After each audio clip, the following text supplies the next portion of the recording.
When you do these square root method problems, everything up here is exactly the same as doing a regular algebra problem where you try to get x by itself. The only time anything changes at the very end, and we'll have to deal with that squared. Everything up to that point, we just do the same. So I'm going to subtract 1 on each side. I'm left with 2 times x squared plus 1 is equal to 8. I can divide this whole thing by 2 to cancel that out. I do that instead of distributing just because I think it saves a little bit of time. It feels like it does anyway. 8 divided by 2 is 4. Then I subtract 1 on each side, and I have x squared is equal to 3. Now, if you know anything about square roots, well, first of all, at this point, you would take the square root because that's how you get rid of the exponent of the 2 there. The opposite of squaring something is taking the square root of it. So I would take the square root on each side. Well, if you try to take the square root of 3, it's not going to come out even. It's going to come out as some big long decimal. It's going to be like 1 point something. We're going to do exact answers. You're not going to have to worry about that. So what this would be, when you take the square root of something, you would have the positive and negative version of that. So for this one, we'd have plus or minus the square root of 3. If you don't understand that, then let me use a number that does have a perfect square to it. Let's say we were using 5. 5 squared is 25, right? Well, we don't ever really think about it, but negative 5 squared is also 25. So when I take the square root of 25, so I'm going to say, okay, square root of 25, I get both. I get negative 5, and I get positive 5. And I would just put those in the little braces. And those are really bad braces. Hang on. Let's see if I can draw them a little better. But either way, you need to understand it's not just going to be the positive version. You're also going to have the negative version because anything negative times itself is now positive. In this case, back to our problem, we had square root of 3. Well, it didn't come out even, so we're going to leave our answer as square root of 3. And we could have listed it as like this as well. Negative square root of 3, and then positive square root of 3. Let's do another example. Now with this problem, we have x plus 8 in parentheses, and the squareds on the outside.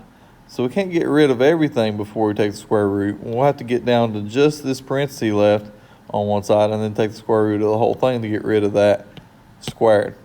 It's not that hard to do, but it is a little bit different than what we just did. So I'm going to divide by 3 on each side, and that's going to get rid of this 3 on the outside. And I have x plus 8 squared is equal to 3 divided by 3 is 1. Now is the time that I will go ahead and take the square root. If I take the square root of the left side, that just cancels that out, and I'll have x plus 8. If I take the square root of the right side, now I have it to where it equals 1 or negative 1. So what I have to do is set up 2 problems. Just like whenever we did our absolute value stuff, I ended up setting up 2 different problems. Got the positive version and the negative version. X plus 8 equals positive 1. X plus 8 equals negative 1. I can subtract 8 now on each side. X equals negative 7. Subtract 8. X equals negative 9. And that'd be our answer. So we have x is equal to, and then we're doing braces, negative 9 and negative 7. That's all there is to it. Let's go ahead and do another example. All right, this problem, we're back to where the squared is just with the x. So we're just going to do all of our math just like we normally would until we get to that point. So we're going to add 8 on each side. We're left with 2 times x squared minus 3 on the left. And then that's going to equal a positive 2. When I divide by 2 on each side, now that's going to cancel.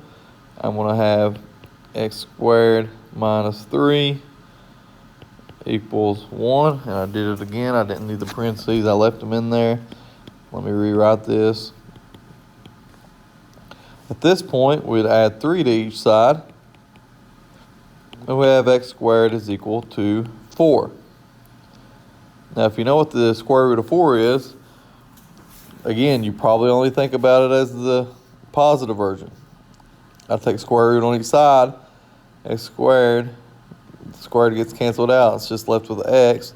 Square root of 4, most of you probably know it's 2, but you can't forget that it's also negative 2. So I can just go ahead and list them here because there's no more math to be done. Negative 2 and positive 2. And that's because negative 2 squared gives me 4 and positive 2 squared gives me 4. So that gives me, that's both my answers. So the big thing is every time you ever take the square root, whatever number you're taking the square root from, at that point use the positive and negative version of it.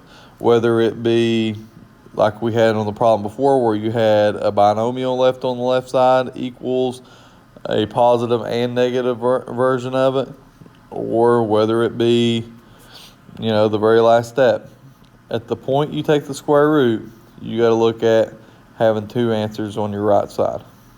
Sometimes your math will all be over at that point, like this problem, but the next problem, or, you know, the last problem we just had, was a little bit different. You had to do a little bit more math after that. So we'll go ahead and do one more example of the other type, just to give you guys another look at it. Okay, this problem again, now we have x plus 2 in parentheses with the square on the outside, so that'll require us to take the square root and still do steps at the end. So let's go ahead and dive in. We're going to divide by 5 on each side. Get rid of that. We're left with x plus 2 squared is equal to 4. At this point, we'd take the square root. This would cancel out that square, and square root of 4 is going to be 2 or negative 2. So we're going to set up our problem on each side. We'll have x plus 2 equals positive 2, and then we'll have x plus 2 equals negative 2. Because if this whole binomial equals positive 2, then that's the same as saying 2 squared, which would be 4. Same thing here. If the binomial ends up being negative 2, if this whole thing equals negative 2, then it's negative 2 squared, which makes positive 4. That's why we split up into 2 different problems. So now I can subtract 2 on each side. I have x equals 0. Subtract 2 on each side. X will equal negative 4. So my answer would just be x is equal to negative 4 and 0. And those are those braces. I just suck at drawing them. If you have any questions, I'll be on Google Meet.